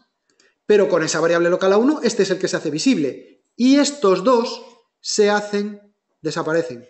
Porque para verse, la variable ver facturas tiene que estar a 0. Si veo la condición, es la misma de antes. Este será el horizontal y este será el vertical. ¿Vale? Igual que antes. ¿Y cómo están hechos los formularios? Bueno, pues están hechos el vertical así. No lo voy a contar otra vez, ya lo hemos repasado. El horizontal así, no tiene mucho secreto. Y el de facturas está aquí, es este. Que no tiene nada, lo hemos visto ya un montón de veces. Lo que aquí sale es el nombre del cliente y aquí su lista de facturas debajo, ¿vale? Con la típico, vamos, el típico cargar plurales, no tiene más. Añadir la lista y se ve la rejilla. Vale, lo que pasa es que esa rejilla sí que es cierto, si fuésemos a esa rejilla de facturas del cliente, que las facturas del cliente tiene condicionado, probablemente, vamos a ver si tiene condición, sí, que esta se vea solo si está en horizontal. Las demás son visibles siempre, las 2 primeras, pero la tercera solo cuando estemos en horizontal. De esa forma, pues, lo que conseguimos es lo de siempre. Si amplío aquí, ahí veo las 3 columnas. ¿Vale? Así de sencillo. No tiene más ni menos. ¿Vale? Vamos a continuar ahora con el siguiente aspecto a visualizar, que es funcionalidades especiales. ¿Vale? ¿Cómo hemos hecho los botones de que llame, de mandarle un email y me salga ya directamente el borrador de email para escribir, o de abrir el Google Maps con la localización de este cliente en concreto? Vale, porque el otro botón, como veis, ya lo hemos visto, ya lo hemos visualizado. Vamos a enviar el email, a llamar por teléfono y a abrir un mapa. Y aquí vamos a ver que en iOS se hace de una forma y en Android se hace de otra. Pero veréis que es tirado. Súper, súper fácil. Primer botón, llamar. ¿Qué hace este botón? Ejecuta un manejador de evento. Teléfono. Muy bien. ¿Y qué hacemos en teléfono?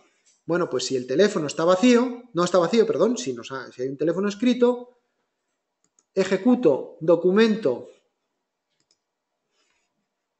tel, y el teléfono. Y para garantizar que la llamada funcione bien, lo que hago es, le quito los espacios en blanco que pudiese tener el teléfono, por si está escrito lo típico, 3 espacio, así, se los quitamos con replace string, ¿vale? Y de esta forma, ¿qué estamos? Estamos haciendo la llamada. Ya está, hemos terminado. El teléfono reconoce, cuando ejecutar documento es lanzar esa URL, la reconoce automáticamente el sistema operativo y ya llama.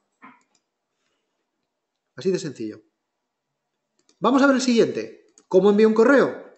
Bueno, pues el enviar correo, lo que hace es ejecutar el manejador de evento EML. ¿Y qué hace el manejador de evento EML? Una línea, mail to y el email. Esto lo conocéis porque es lo mismo que se hace en web, ¿verdad? En web, para poner un botón que envíe un email, pues ponemos eso. Incluso se le pueden pasar más parámetros, ¿no? Pero, en principio, con esto tenéis de sobra. Ya tenemos para enviar un email. Tenemos el botón de mostrar el mapa. Bueno, pues vamos a ver qué hace en map. Este es más complicado. Es más largo, pero tiene también solo una línea. Si hay dirección completa, bueno, en este caso tenemos un campo, fórmula alfabética que compone la dirección, ¿vale? Pues si hay dirección completa, si nos han escrito algo en la dirección, bueno, pues lo que hacemos es ejecutar documento exactamente igual. Pero ¿cuál es el matiz aquí? Que elegimos, ¿os acordáis? Si estamos entre el 599 y el 700 es que estamos en iOS, ¿vale? En ese caso lo que hacemos es http://maps.google.com interrogante Q y le pasamos como parámetro igual a dirección más código postal más localidad en caso de que la haya, está todo con chus, más provincia en caso de que la haya, más país. Ya está. Y en caso de que esté en Android, si no estoy en iOS, en Android es geo 2.0,0 interrogación Q igual. ¿Vale? Creo que es súper sencillo, copiar, pegar y ya lo tenéis en vuestra aplicación, si lo queréis usar. ¿Vale? Fácil, fácil, fácil. Seguimos. Vamos entonces ahora a ver el siguiente aspecto. ¿Cómo imprimo los informes, el informe en PDF? Bueno, hemos dicho que para imprimir un informe en PDF lo primero que hay que hacer es generarlo, ¿verdad? Eso está claro. A día de hoy, el servidor no puede generar ficheros PDF. Pero David, otra vez le voy a pisar algo de su presentación de mañana, pero os adelanto que ya estamos trabajando en que el servidor pueda generar ficheros PDF, para que podamos generar esos ficheros en procesos de tercer plano, ¿vale? Y en el futuro no tengamos que hacerlo mediante un VClient. A día de hoy no podemos, por eso digo, deben generarse desde VClient, que suele, o bien lanzo un VClient, o bien tengo un VClient demonio, que es el que me lo permite hacer. Bien, pero que os quede claro una cosa, tanto en iOS como en Android, la aplicación que se está ejecutando en ese VClient del dispositivo móvil sí genera PDFs. Podéis probarlo y veréis que en el cache client lo genera. El problema es que no podemos visualizarlo porque no tenemos el control HTML y no podemos compartirlo con el sistema operativo para poder lanzar, igual que hemos visto las URLs para mandar un email o para visualizar el Google Maps, etcétera, podríamos mandarle la URL del FTP, del ficherito con .ftp y se abriría. Como no tenemos acceso a eso, la alternativa que nos queda es hacer que el servidor imprima esas facturas, en este caso son facturas, lo que fuese, y las subimos vía FTP o vía SDV, como queráis, a una carpeta que esté accesible, pública. Y lo que hacemos luego simplemente es ejecutar documento de la URL de ese PDF. Y así se muestra en el navegador, ¿vale? Por eso digo, habrá mejoras en cuanto a generación y consumo de PDFs en el futuro. pero el que más avanzado está es el de generación, ¿vale?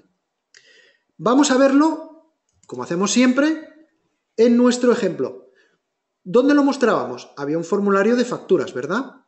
Formulario de facturas, creo que no merece mucho la pena que os cuente lo de los ceros en los márgenes, que os diga que tiene el típico manejador de evento para saber si estoy en horizontal o en vertical, y que aquí hay un botón imprimir, que es el que ejecuta este botón, este manejador de evento imprimir, y ese imprimir, como suele ser habitual en lo que estamos viendo, tiene solo una línea, ejecutar documento con la senda del PDF. En este caso, lo que tenemos configurado en la configuración, tenemos la senda, pero la senda sin, lógicamente, sin el nombre correspondiente a esa factura, porque es la senda barra, ves que acaba en barra, factura y el ID. Es decir, yo genero el fichero ya en ese FTP, lo subo con ese nombre y luego aquí lo puedo dinámicamente saber cómo se llama, ¿vale? Sin tener que utilizar otra información. Y con esto ya he conseguido visualizar, como visteis antes, la factura en el navegador. Acordaros que solo podéis probarlo con facturas del día 28 de noviembre de este año, porque el resto no tengo subidos los PDFs. Pero bueno, para la prueba, para que lo probéis vosotros, lo tenéis ahí en las del día 28. Y por otro lado, el otro botón, el de clientes, lo que hace es ejecutar el manejador de cliente que lee el cliente y muestra el formulario de cliente. Así de sencillo. El formulario de cliente es el mismo que hemos visto antes, con lo cual ya sabe comportarse en cuanto a vertical y horizontal, ¿vale? Así de sencillo. No tiene más. Seguimos. Bueno, de hecho, hay una cosa que estamos viendo. Fijaros, todos los controles y todos los objetos que hemos usado en el ejemplo de la aplicación, en todas las opciones, veis que entran. Aun teniéndolo todo abierto, entra. O sea, que son muy poquitos, ¿vale? Es relativamente fácil y sencillo. Además, a partir de uno se hacen todos. Copiar, pegar, todos sabemos. Bueno, pues volvemos a nuestra presentación y vamos a hablar ahora de los formularios de edición. Ahora toca. Hay un formulario para editar. Veis que para consultar tenemos un formulario principal y luego tenemos dentro subformularios, por llamarlo de alguna manera, porque en realidad son controles de vista de datos que tienen formularios y que con condición de visibilidad. O se ve uno o se ve el otro. Pero en este caso, el formulario de edición, a ver, editar en apaisado, yo ya casi por lo menos en mi teléfono, no me parece no cómodo, ni siquiera con las cosas que vienen propias del sistema, porque realmente el alto que te queda de escritura es muy pequeño, ¿no? ¿Podemos llegar a usarlo en nuestra aplicación? Sí, igual que hace el sistema. Como vemos en la imagen, hombre, lo lógico es tenerlo en vertical, ¿no? Porque te da algo de tamaño. Aquí, ¿cuál es el problema? Los formularios en Belneo, por defecto, no tienen barra de desplazamiento. Por lo tanto, si yo hago un formulario y tiene más altura de lo que puede visualizar, en este caso, iOS, puede haber controles a los que no pueda llegar a acceder a editarlos de ninguna manera, ¿vale? Entonces, ¿qué hacemos? ¿Cómo conseguimos que haya barra de desplazamiento para poder subir y bajar? Pues lo que hacemos es utilizar las cajas de formularios, porque las cajas de formularios sí tienen scroll bar. Y entonces, si yo meto mi subformulario, el subformulario de edición, dentro de una caja de formulario, pues lo puedo editar. ¿Es óptimo? Hombre, no es lo más óptimo. Aquí es cierto que nos gana por goleada usar un formulario QML, ¿vale? Sería más óptimo, pero es usable, ¿vale? No nos quedemos con que no podemos, el usuario, además, siempre, luego os enseñaré otro formulario mucho más cómodo para el usuario, pero en principio el usuario, si le ponemos poca información y no necesita scroll bar, os puedo asegurar que grabará con total comodidad, bueno, con la comodidad de un dispositivo móvil, que siempre sabemos que es más lento, que en principio más lento porque hay gente que escribe en los móviles a una velocidad impresionante, pero siempre es un poco más incómodo que usar un teclado de escritorio.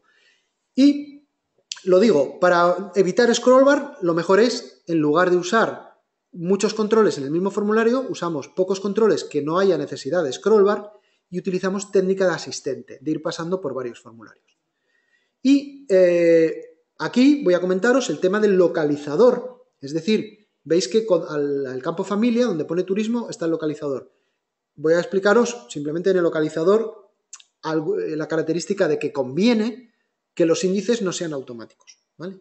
Y ahora os explico por qué. Vamos entonces a edición, como hacemos siempre, y vamos a ir a nuestro artículo. Este es el formulario de edición.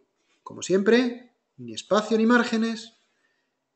Los controles tienen alto fijo y fijaros que aquí hay un control que es el del botón aceptar. En este caso, bueno, le he puesto el botón aceptar así, pero realmente no sería necesario, ¿vale? Bueno, en este caso, en el formulario, fijaros que está, incluso lo voy a borrar, o sea, no necesitaría que el botón aceptar funcionase así. No, luego, cuando os lo entreguen en el mapa, ya, por no perder tiempo ahora, ya lo quito. Podría ser directamente aquí, utilizar la opción de aceptar, ¿vale? Aquí viene lo importante. Este es un control de vista de datos, típico vista de datos, que lo que contiene, vista de datos, es un control caja de formularios. Caja de formularios. Y lo que contiene, el subformulario que contiene es uno solo en este caso. Podrían ser más de uno. Lo que pasa es que si es más de uno, os fijáis en este sistema de pestañas, aquí tendría varias pestañas, con lo cual me iría comiendo sitio. Ojito con eso, que no tenemos mucho espacio. Por lo tanto, si llegamos ya a ese punto, es preferible a lo mejor tener el sistema que os voy a enseñar después de asistente. Un sistema de asistente. Entonces, aquí tenemos ese subformulario y vamos a ver ese subformulario de datos cómo es. Pues es súper sencillo, como siempre. Sacamos la imagen aquí porque nos interesa. La podríamos sacar, bueno, no seleccionable con Tab. En este caso sí que dejamos que se pueda editar. Bueno, aquí un comentario. En estos momentos el control de edición, digamos, de objeto dibujo, permite hacer fotos, pero realmente no es operativo, no funciona bien porque la imagen sale mal orientada, es decir, en lugar de ver luego la imagen que estamos con el teléfono tal como lo tenemos, puede salirnos de lado o boca abajo, etcétera. O sea, no funciona bien. En una palabra, no lo hagáis, no lo uséis, no podéis usarlo para capturar fotos directamente, ¿vale? Y tampoco tenemos acceso al carrete de fotos, ¿vale? Eso, a día de hoy, estamos limitados, no podemos hacerlo por esta vía. Con QML2 sí que podríais hacer fotos, ¿vale? Ahí sí. Pero con nativo, de momento, en esta versión todavía no podemos. Esperemos que en un futuro podamos, ¿vale? Y a partir de ahí, pues los controles de edición normales y corrientes de toda la vida. Y sobre el localizador, simplemente comentaros lo que os decía. Si tengo un localizador, en este caso es de familias, voy a ir aquí a familias, y tengo un localizador creado, no uséis todos los índices por defecto verdadero, ¿vale? Esto no debéis hacerlo, porque el índice por defecto verdadero os va a poner ID, primero, etc. Y el localizador por ID, hombre, salvo que sea de verdad el que queréis el primero, no es operativo. Aquí es donde yo recomendaría, si la lista por la que se tiene que mover el usuario de selección tiene pocos registros, 3, 10, 15, bueno, 20, vamos a poner un número que, aunque tenga que hacer scroll bar, sea corto, podéis poner como primer índice name. Si vais a moveros ya por una lista muy larga, es preferible que por defecto sale con el teclado abierto y entonces yo creo que ahí es preferible dejarle ya la búsqueda por trozos por defecto. Entonces en ese caso cambiaríamos nuestro localizador para que lo haga así, ¿vale? Y de esa forma, pues, a lo mejor para una tabla usamos un localizador que el primero es el name, para otra tabla maestra utilizamos el trozos o palabras, ¿vale? Eso como queramos. ¿Cuándo puede interesarme palabras? Cuando haya trozos de 2 letras que puedan ser significativos. Entonces a lo mejor prefiero poner trozos, porque con 2 caracteres que escriba, pues ya estoy localizando el registro que quiero. Bueno, pues así es como montamos este formulario de edición. No tiene mucho más. Aquí lo destacado era un poco lo de la barra de desplazamiento si no lo conocíais. Vamos a ir cerrando cosas y volvemos a la presentación. Ya estamos llegando al final de esta disección de la aplicación.